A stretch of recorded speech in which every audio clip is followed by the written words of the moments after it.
So today we're talking infinite banking, and I already know the concept of infinite banking is not easy to wrap your mind around, but I'm gonna do my best to make it simplified so you can understand exactly what it is, how it works, and you can decide if it's for you or not. So infinite banking is a strategy where you're going to use a cash value life insurance policy to purchase things that you would already purchase without it. And right off the bat, I understand that sounds crazy, but trust me, it's going to sound a little crazier before it starts to make a little more sense. So the normal process looks like this. You get paid from your job, the money hits your bank account, and then from there, you use that money that's in your bank account to purchase whatever it is that you're trying to buy. It's pretty straightforward. There's no confusion behind that. Now with infinite banking, what they're saying is you're going to get paid the same way. It's going to go into your bank account, but then from your bank account, you want to put it inside of a cash value life insurance policy and then use that life insurance policy to purchase the things that you want to purchase. And I definitely have to include that the structure of your life insurance policy absolutely matters. So it must be structured for cash value and it needs to be accessible whenever you need it. So you can't have one of those policies where it takes 10, 15 years to build up cash value. It needs to be building up cash value immediately when you open up the policy. I also want to note that with these cash value policies, typically it's going to be at least 30 days before you start accessing money. Okay, so why in the world would it make sense to put the money inside the life insurance policy first when I have the money and I could just buy the item myself? So to help explain it, I want to go over a few concepts that typically show how we make purchases on an everyday basis. So one method we use is the financing and debt method. So in this method, what you do is you finance an item, right? You get a loan from the bank and you buy the item with that loan, and then you spend a period of time paying back that bank or that institution the loan plus interest. So you go into debt and then you spend time paying off that debt. Okay, so here's a visual of what that looks like. So you start off at zero and then immediately you get a loan. So you go into debt, and then let's say we're buying a car in this example, and you spend the next 5 years paying off that debt. And once that debt is paid off, you're back at zero. So you're no longer in debt, but there's no money saved. So you're back at zero.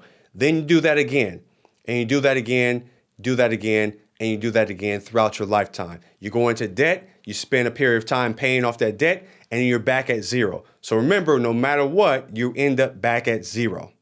Now, the second method I want to show you is the complete opposite. So this is more of the like Dave Ramsey type method where he doesn't believe in debt. You need to save up the money first, and then once you have the money, then buy whatever you're trying to buy. So you start off at zero, you spend a period of time saving up money, right? And then once you have enough money, you buy whatever you're trying to buy and you spend it back down to zero.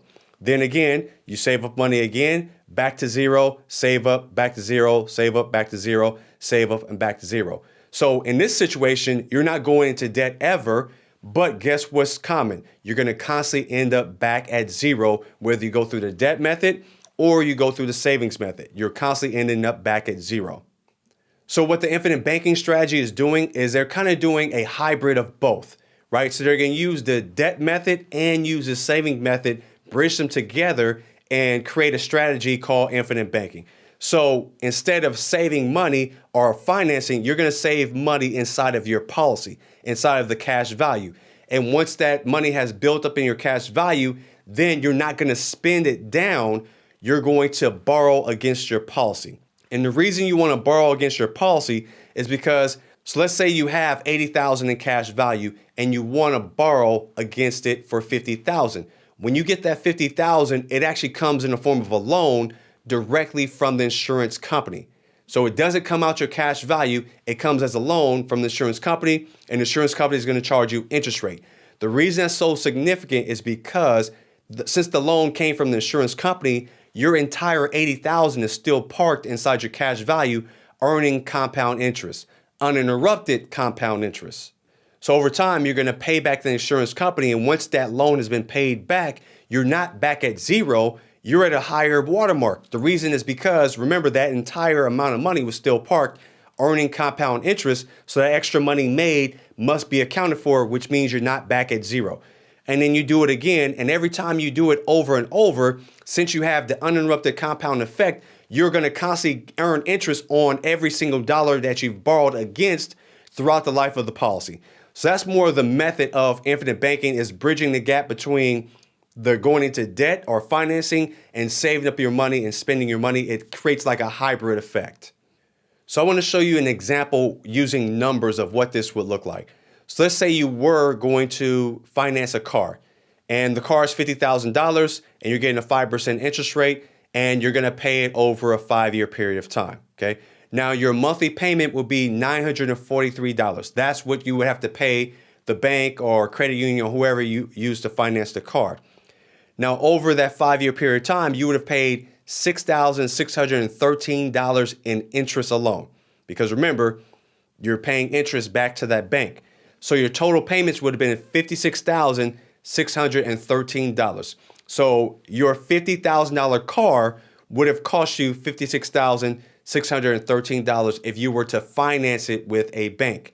Now, with infinite banking, you're looking at your policy as your own bank. So instead of it being to a bank, you're going to use your own cash value as the bank and leverage your cash value to get a loan from the insurance company. So since you know the payment was going to be $943, you're going to use that payment and pay yourself back with the same terms that you would be paying back the institutional bank.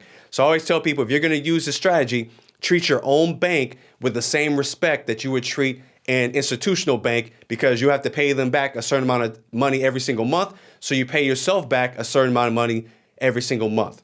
So here's what it looks like. So you got a loan from the insurance company for $50,000, assuming it's a 5% interest rate that's being paid to the insurance company. So you're not paying yourself back interest. You're paying that interest rate to the insurance company, and you're going to do it for 5 years. So you already know mathematically, 943 over 5 years will be $56,613. That's what's being paid back to the insurance company. And after 5 years is up, your loan is completely paid off and you owe the insurance company nothing.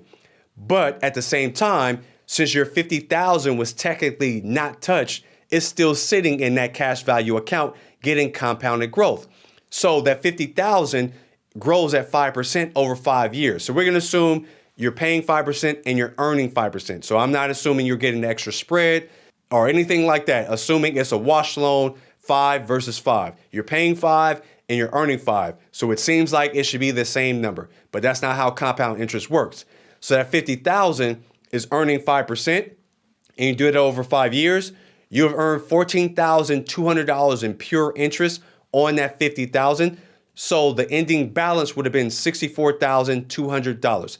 So you paid off your loan, but at the same time, your money still compounds and would have grown to $64,000. So of course you have to factor in the cost of the loan. So net, you would have made $7,586 during the process while you've been paying off your loan.